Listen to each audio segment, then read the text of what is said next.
मुसीबत मोल लेना मुहावरे का अर्थ जानते हैं? अगर नहीं जानते तो भारत और ऑस्ट्रेलिया के बीच तीसरे क्रिकेट टेस्ट मैच के तीसरे दिन भारत की बल्लेबाजी देखिए, आपको सब समझ में आ जाएगा। जी हाँ, भारत और ऑस्ट्रेलिया के बीच तीसरे टेस्ट मैच के तीसरे दिन क्या कुछ हुआ आज आपको बताऊंगा, लेकिन पहले बता दूं कि आप देख रहे हैं न्यूज बाइस्कोप और मैं हूं राकेश रंजन। बॉर्डर गावस्कर ट्रॉफी में तीसरा क्रिकेट टेस्ट मैच जो कि ब्रिस्बेन गाबा में खेला जा रहा है, उसका आज तीसरा दिन था। और तीसरे दिन जब सुबह ऑस्ट्रेलियाई टीम बल्लेबाजी करने के लिए उतरी, कल के स्कोर से आगे बढ़ाते हुए, कल ही उन्होंने 400 का आंकड़ा पार कर लिया था, लेकिन आज 445 रन बनाने के बाद ऑस्ट्रेलिया की जो पहली पारी है वो समाप्त हो गई। कैरी ने 70 रनों की एक आकर्षक पारी खेली और अपनी टीम को 450 के नजदीक ले जाने में सफल रहे। इससे पहले भारत के हेड में हेड बन गए। आपको ट्रेविस हेड ने शतक लगाया था, स्टीव स्मिथ ने भी फॉर्म में वापसी करते हुए शतक लगाया। तो पहली पारी ऑस्ट्रेलिया की 445 पर समाप्त हुई। जसप्रीत बुमराह जो है वो भारत के ही नहीं, अभी दुनिया के नंबर 1 गेंदबाज हैं, एक बार फिर से उन्होंने साबित किया और 6 विकेट जो है उन्होंने ऑस्ट्रेलियाई पारी में लिए। मोहम्मद सिराज को 2 विकेट मिला, तो आकाशदीप को भी आज उनकी मेहनत का फल मिला और 1 विकेट उन्हें भी मिल गया। और 1 विकेट नीतीश रेड्डी ने कल ही लिया था। तो ये है ऑस्ट्रेलियाई पारी का हिसाब। अब आते हैं भारतीय पारी की। तो जैसा मैंने आपको कहा कि वो जो आपने सुना है मुसीबत मोल लेना, वो आज भारतीय बल्लेबाजों ने लिया। मानो वो कह रहे हो कि सामने स्टार्क हैं, कमिंस हैं, हेजलवुड हैं, इतने नामी गेंदबाज हैं, इनको मैं विकेट नहीं दूंगा तो फिर मैं किसे दूंगा। तो बिल्कुल विकेट डोनेट करते हुए दिखे आपको भारतीय बल्लेबाज, या यूं कह लीजिए कि इन्होंने ये भी सोचा कि भाई मैं विराट कोहली हूं, मैं शुभमन गिल हूं, मैं यशस्वी जायसवाल हूं, तो चाहे सामने स्टार्क हो, कमिंस हो, हेजलवुड हो, हमें तो शॉट खेलना है, चाहे ये कितने भी बड़े गेंदबाज क्यों ना हो, कंडीशन कैसी भी क्यों ना हो। और ऐसा ही करते दिखे भारतीय बल्लेबाज और इसी क्रम में भारत के विकेट गिरते रहे। यशस्वी जायसवाल जिस तरह से आउट हुए, ऐसा लगा कि अब हम रिप्ले ही देख रहे हैं।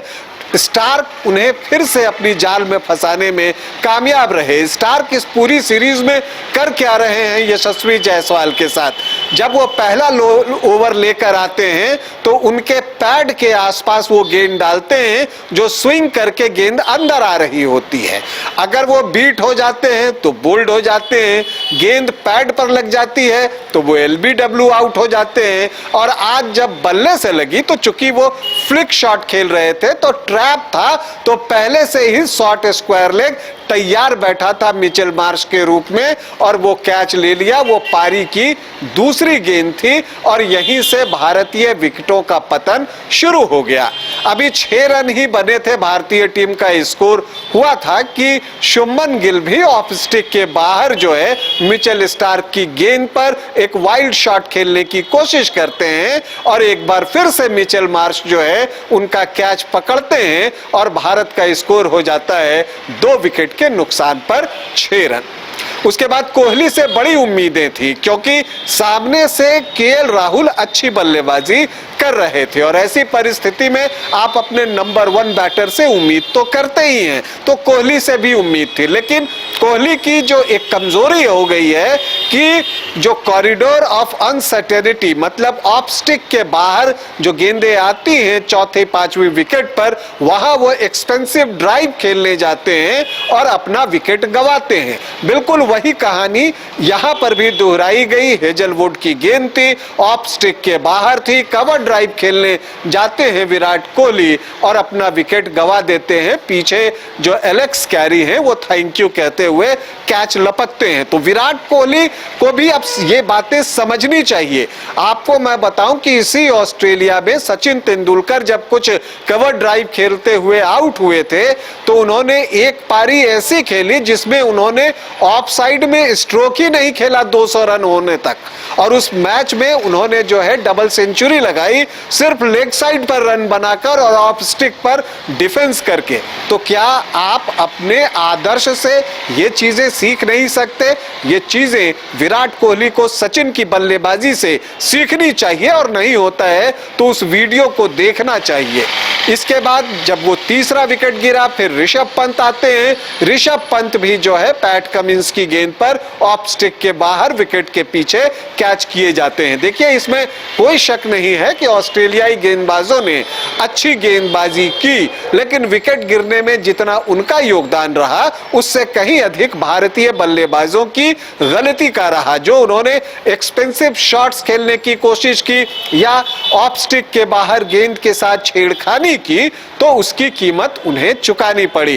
खैर, जब बारिश आ गई, उसके बाद जब विराट आउट हुए थे तब भी बारिश आई थी, फिर जब बारिश रुकती है खेल दोबारा शुरू होता है, फिर आपको ऋषभ पंत आउट हो जाते हैं, फिर बारिश आती है, फिर रोहित शर्मा अब क्रीज पर आ गए हैं। हालांकि खाता उनका भी खुला नहीं है, पैर आज भी चल नहीं रहा था। तो क्या चौथे दिन उनका पैर और बल्ला दोनों चलेगा? क्योंकि जब पैर चलेगा तभी उनके बल्ले से रन भी निकलेगा। तो अभी वो थोड़े से स्टिफ दिख रहे हैं, कल कैसी बल्लेबाजी करते हैं ये देखना दिलचस्प होगा। और एक बात तो है कि आपको केएल राहुल की तारीफ करनी होगी, कंसिस्टेंट दिखे हैं, भले ही वो बड़ा स्कोर खड़ा नहीं कर सके, अभी भी वो 33 रनों के स्कोर पर खेल रहे हैं। और उनका आप डिफेंस देखिए तो वो सॉलिड दिखा, जो उन्होंने शॉट्स खेले तो वो फ्री फ्लोइंग थे। तो अभी उनके पास लेकिन काम बचा हुआ है, और रोहित शर्मा के ऊपर बहुत कुछ निर्भर करता है। देखिए, भारतीय टीम फॉलो ऑन बचाने से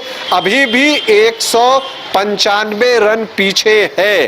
तो मतलब जो पहला लक्ष्य होना चाहिए भारतीय टीम का कि ये 195 रन आप पहले बनाएं, क्योंकि अगर फॉलो ऑन हो गया तो हार की संभावना काफी बढ़ जाएगी, क्योंकि अभी भी 2 दिन का खेल बाकी है। और अगर हम पिछला रिकॉर्ड देखते हैं जो पिछले टेस्ट मैच में था, तो भारत दोनों ही पारी में 50-50 ओवर भी बल्लेबाजी नहीं कर सका था। तो उस लिहाज से अभी बहुत सारा समय बचा हुआ है, लेकिन बहुत कुछ निर्भर करेगा कप्तान रोहित शर्मा और उनके साथ खेल रहे केएल राहुल के ऊपर। क्योंकि देखिए, अगर आप बात कीजिए तो केएल राहुल अच्छा खेल रहे हैं, रोहित शर्मा के लिए फॉर्म वापसी के लिए इससे बेहतर समय नहीं होगा, चूंकि उनकी टीम संकट में है। और वो कहते हैं ना कि captain should leading from the front, उन्हें सामने से आकर लीड करना चाहिए। तो क्या रोहित शर्मा ऐसा कर पाएंगे? उम्मीदें बहुत हैं। हम भारतीय टीम को ढेरों शुभकामनाएं देते हैं और उम्मीद करते हैं कि चौथे दिन